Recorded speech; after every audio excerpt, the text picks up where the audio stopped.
Hi, good morning, good evening from wherever you're watching us from, and welcome to yet another episode on this particular show known as the Sports Wrap right here on Danito Talk Show. Thank you so much for finding time to join us today. We appreciate you for your support and viewership this far. Remember, this show is just tailor-made for you to bring you up to date with sporting activities throughout the week as we gear up to the weekend fixtures. Allow me to, first of all, welcome my guest just to say hi, and then we will beginning from there. Hello everyone, my name is Mwalim Geoffrey. Always a pleasure to have you with me here. And thank you so much for finding time to join us. Before we start, Hope Impartation Church Soi Roadblock invites you to their 6th anniversary celebration ceremony that will be happening on Sunday 21st, 2025 at their church at Soi Roadblock, located just 200 meters from Soi Roadblock bus stage along Eldoret Kitale Highway. You are welcomed to come and join them as they celebrate their 6th year of existence at that place. Ministering in worship will be none other than Ali Mukhwana from Nairobi, together with Callistus Sheila coming from Nairobi. Ministering also in word will be Apostle Nixon Osumba, coming all the way from Nairobi just to be a blessing to you. So you are welcomed on 21st September 2025 at their church located at Soi Roadblock. Just to remind you that that church is under the able leadership of Pastor Dixon and Patricia Liboy as the senior pastor at that place. So find time, come and join them as they celebrate 6 years of God's faithfulness. All right, let's begin today's show by just looking at a preview of what happened last weekend. And allow me to begin locally, and we are looking at our local team, that is Soi United, that will be playing in the National Super League NSL this season. And they have been busy here and there in preparation to the upcoming fixtures, doing some friendlies just to build up to their coming new season that is happening soon. So this last weekend on Saturday, they launched their home ground, that is ASK Eldoret Showground. It was officially dedicated by their chaplain, Pastor Dixon Liboy, and they opened it officially by having a friendly match against KPL, top tier outfit, that is Shabana Torebore, playing them there in a friendly match that ended in a barren draw, but it was a good clash. So United is a promising team. From the way I watched that match, though it ended in a draw, but So United proved to have improved from the last season team that was playing in the Division 1 league. Just to give you a fixture of their upcoming friendly match, this coming Friday, hosted by Kakamega Homeboys, another KPL outfit team, will be hosting them in a friendly match that will be happening from 11 a.m. So if you are a lover of football and you want to watch this match, remember it's kicking off at 11 a.m. As Sports Wrap family, we wish all the best for our local team, Soi United, as they gear up and prepare to the upcoming league, that is the NSL, they will be playing in this particular season. So let us come to another local engagement, and we are looking at the KPL. KPL is beginning this coming weekend.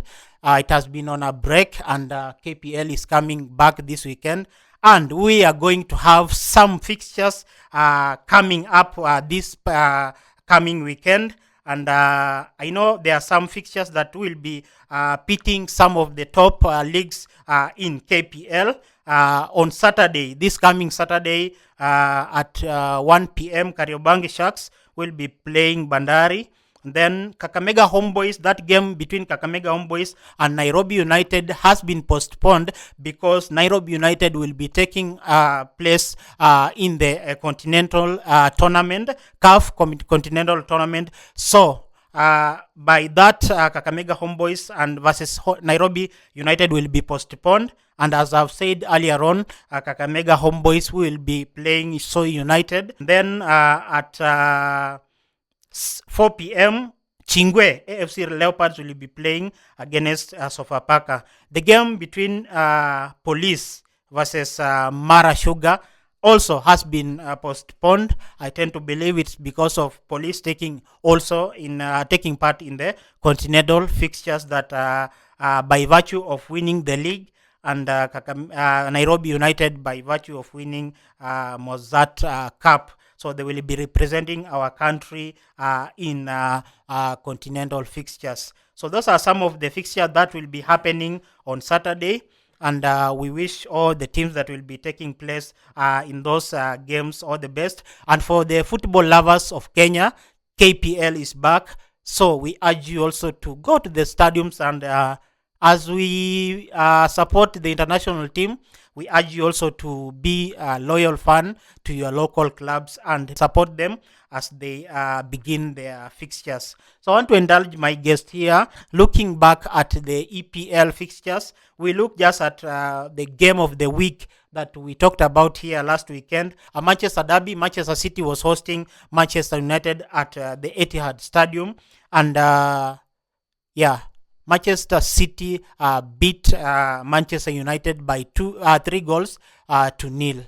So my friend, we talked about this game last weekend, and you gave us your overview as a Manchester United fan, or as a football fan, and also as a Manchester United fan. You watched. I remember watching with you that game. What was the prospect of Manchester City having an edge over Manchester United, bearing the fact that there were rumors here and there they may be not that good in that game because of some of the fixtures that they had, but they ended up presenting a strong team against Manchester United? Yeah, thank you. Manchester City were top in almost every department in that match. Mm-hmm. Manchester United did not show up in that match in all departments. Beginning with the goalkeeper, Altai Bandir is a scam. That is not a goalkeeper who should be a first goalkeeper for a team like Man United. If you look at the defense, there was some blunders from Luke Shaw. The defensive organization was not better. The midfield, you see, Man City were playing with Rodri, Tijani, Reinders, Bernardo Silva, and at some point in almost a quarter of the match, Phil Foden was also part of the midfield. So if you look at that midfield area, it was 4 against 2 in Nogate and Fernandes. You see, Bruno Fernandes is an attacking midfielder. Yes. He's a natural number 10. Yes. And there's no way that Bruno Fernandes can play a deeper role in that team. You see, the Man United coach is just arrogant and stubborn. He doesn't want to understand that. And if you look at, if you heard what the captain Bruno Fernandes said after the match, he was poking holes into the system that the coach is using. And the coach said he won't change. The coach won't change the system, and I can assure you that coach will be sacked before December. I said it before the season began. Yeah, I remember. I said it, and I told you that Ruben Amorim will be sacked before December because he has played 32 matches, and out of these, he's won 8. You see, that win percentage is below 30%. Below 30, That is not a Man United coach. You see, that system requires players that can play in a 3-4-3 formation. And currently at Man United, especially the midfield, there are no players who can play that system. So Manchester City, outplayed Manchester United in the midfield, and they were able to create chances, and they utilized the chances. Can you talk about the aspect of now Maino coming in, Amad Diallo coming to that wing-back position, and how the game changed? You see, when Maino is at now the best Man United midfielder, but Amorim does not look at that way. You see, when he came in, he changed the midfield. Yeah, very true. The game changed. Playing. Ahmad was lively. Individuals were now coming into the match. But the coach will continue telling you that he will stick to his philosophy, and that his philosophy is shambolic. I can assure you that as a Man United fan, and all Man United fans all over the world, they want Amorim sacked like yesterday. Yeah. Because that team has players. It cannot win the league. That is a lie. But it has players to compete. For the but that system does not fit those players. If you look at Patrick Dogu, he's the one playing as a left wing back.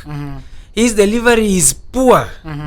You see, the striker was playing with no service, no supply. So if Amorim continues to be the Man United coach, he will turn Sesko into a Hoyland within no time. So if some fans don't think that the coach is the problem, but I think the coach is the problem.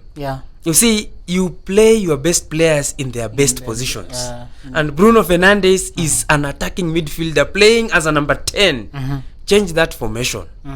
So many other coaches have changed this formation. I was looking at Thomas Frank playing during the weekend. That is a coach known to be playing 3-4-3. But at Tottenham is playing 4-3-3. And it is working. You see, if you are wise, you always change your mind. Only a fool does not. But you see, Amorim to me looks like a fool who doesn't want to change his mind. So that team is going to suffer. That team is going to suffer. Results wise is going to suffer. And if you look at all former Man United players from Rio Ferdinand, Wayne Rooney, legends, Gary Neville, David Beckham, they don't think that Manchester United are making a step forward. Sad enough, I saw the board of management or the Nini supporting Amorim.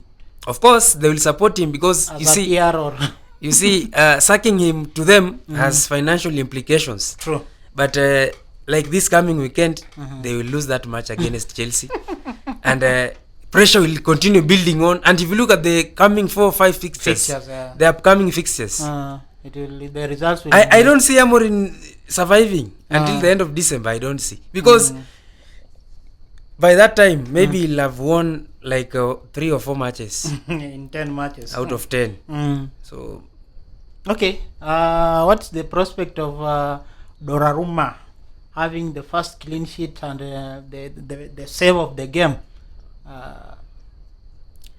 You see, Donnarumma is a world class goalkeeper, and when PSG decided that they wanted to sell him, all Man United fans thought that Man United were seriously going to bid for Donnarumma, because that guy is huge.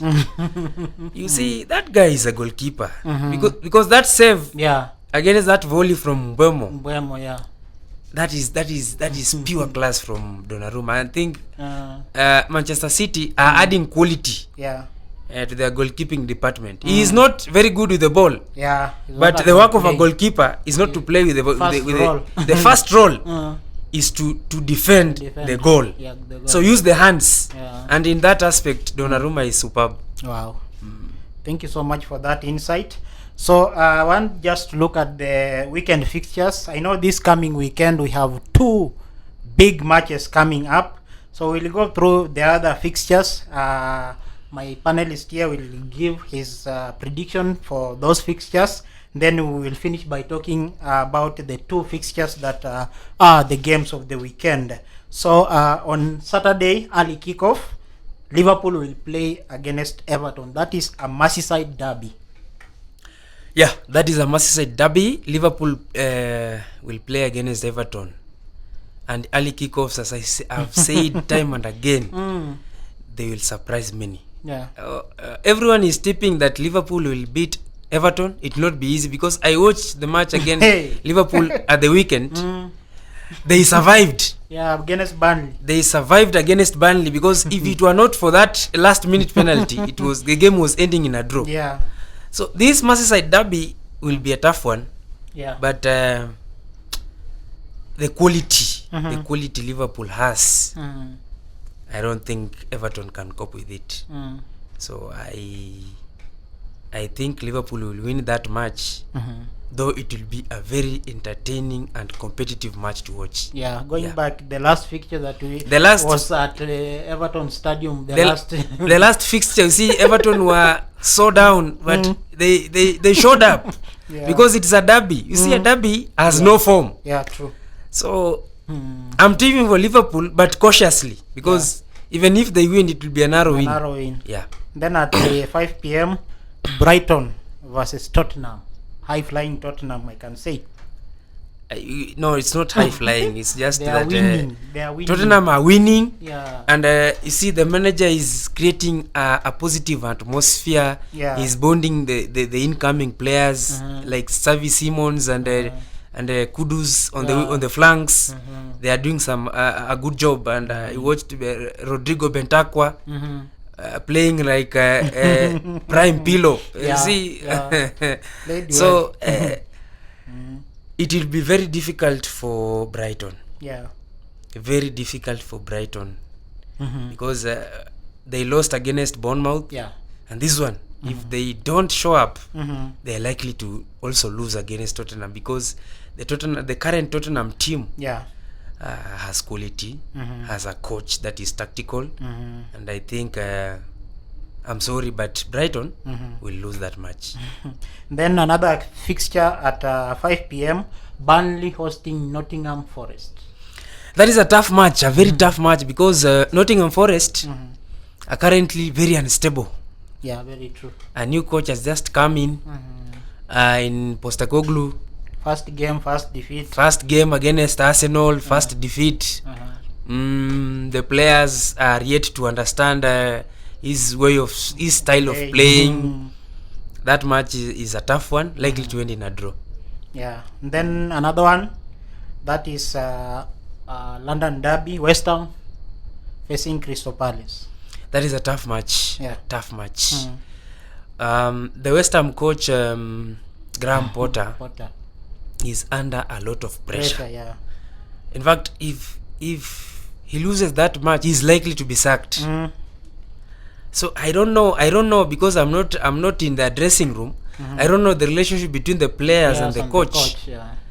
If the players show up for the coach, West Ham are likely to win the match. Yeah. But if the players are divided, it either ends in a draw or West Ham might even lose that match. So that London derby will be a tough one, likely to end in a draw. But if West Ham players show up for their coach, then they are likely to get a narrow win. Yeah.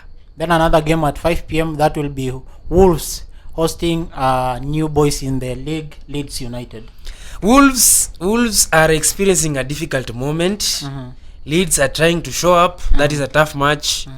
Teams with almost the same quality likely to end in a draw. Yeah.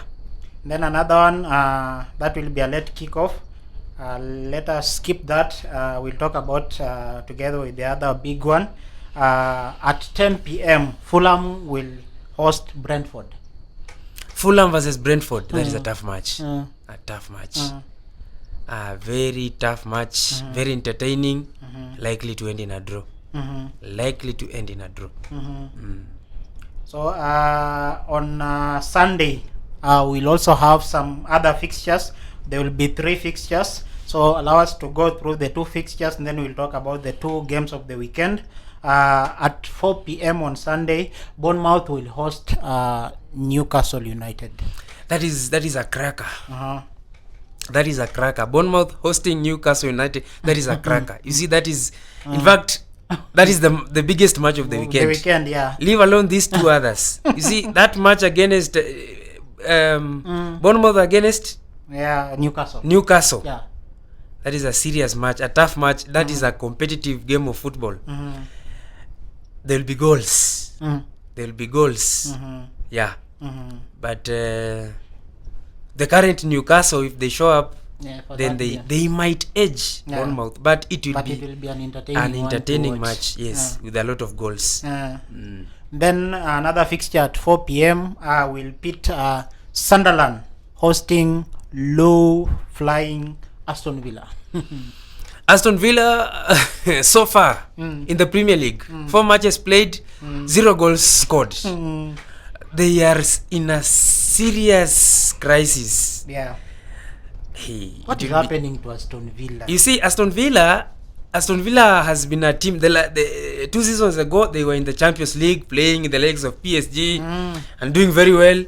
But the management of Aston Villa, and I think did not back the coach very well in the transfer market. Yeah. They also allowed their best players to leave, players who are doing very well. Yeah. And I think that's the reason why they are suffering. Yeah. The attacking side of Aston Villa is blunt. They have brought in players, a few players, yes. Yeah. But that will be a tough match. But I expect Aston Villa to show up for that game and win that first match. Because if they don't, they are in big trouble this season. Wow. Let's talk about the 2 fixtures of the weekend. We have added one, that Newcastle versus Bournemouth. Yeah. For football lovers, that will be a good game to watch. Yeah, good game. Arsenal will host Manchester City at 6:30 p.m. Arsenal against Man City. Before Man City played Man United, the coach said that they have injuries. But I think that was mind game. Because the injured players were on the bench, others were playing. True. So I think Guardiola is known for his mind games. And the current Man City squad, they have recovered players through the international break. Very true. They have a strong midfield. Rodri, Tijani Reinders and Bernardo Silva, that is a strong midfield. The attacking side of Foden and Doku and Haaland, that is a strong part. Savinho is back. Savinho is also back. The defense is now Vladiol is now playing as a centre back. Yeah, partnering Diaz. Yeah. That is a strong partnership also.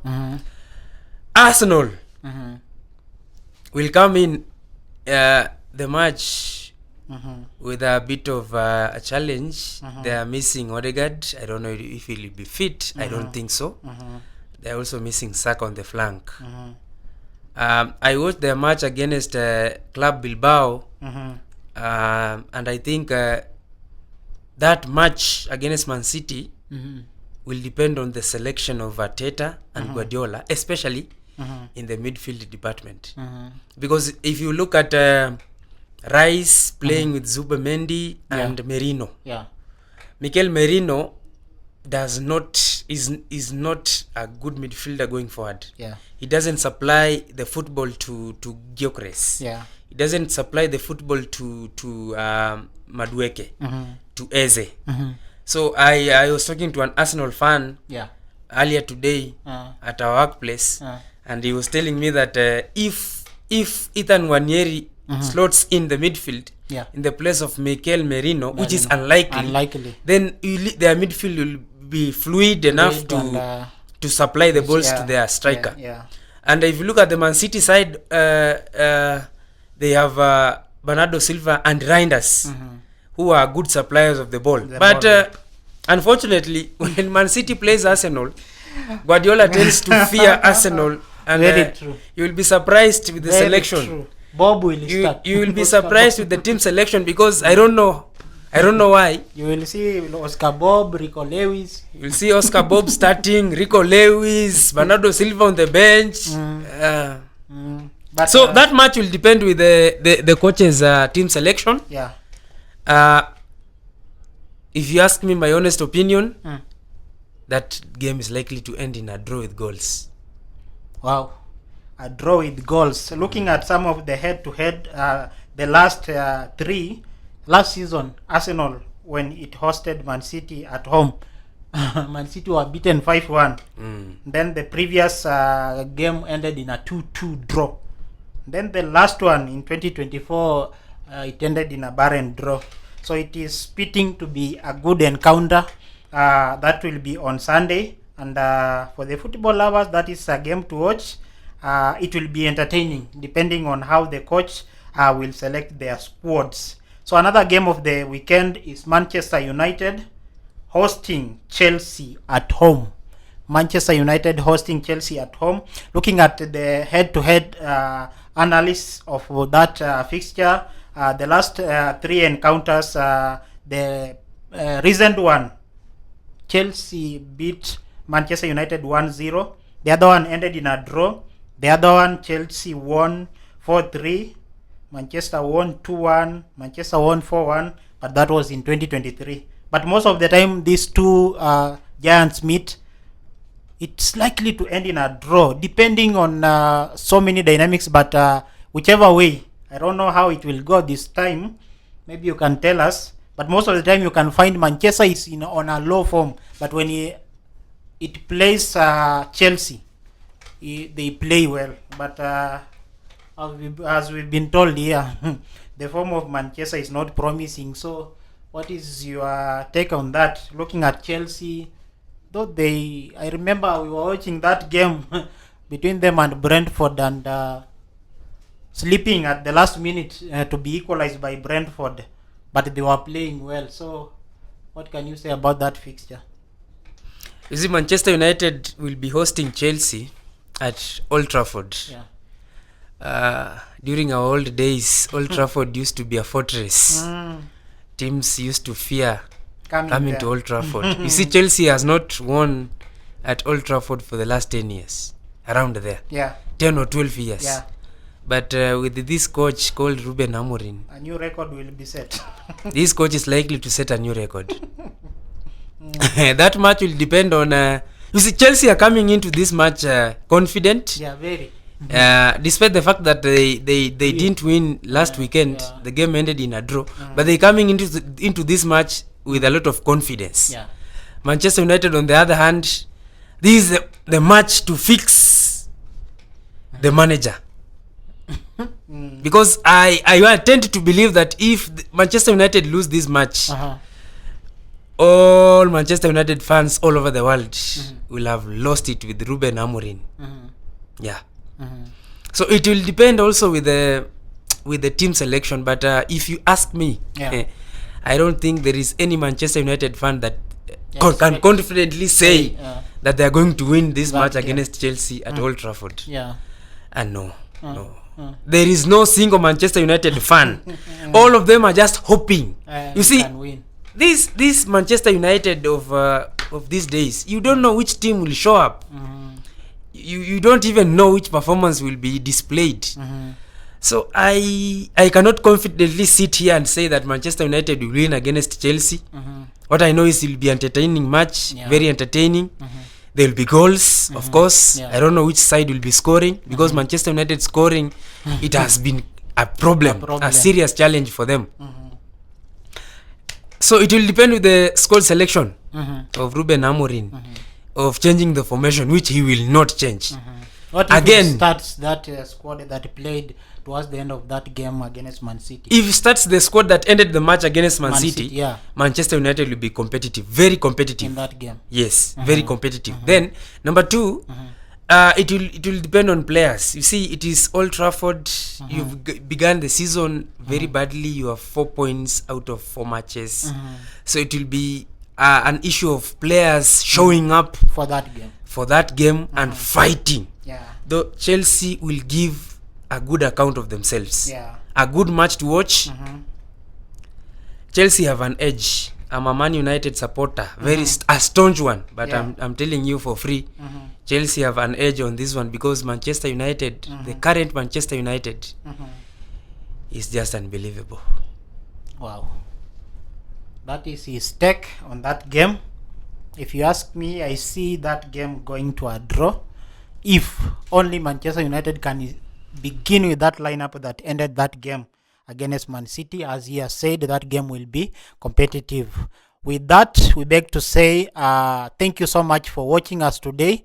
Have yourself a very beautiful sporting weekend and a sporting week ahead. See you next Friday, 8 p.m. right here on the Sports Wrap on Danito Talk Show. Bye.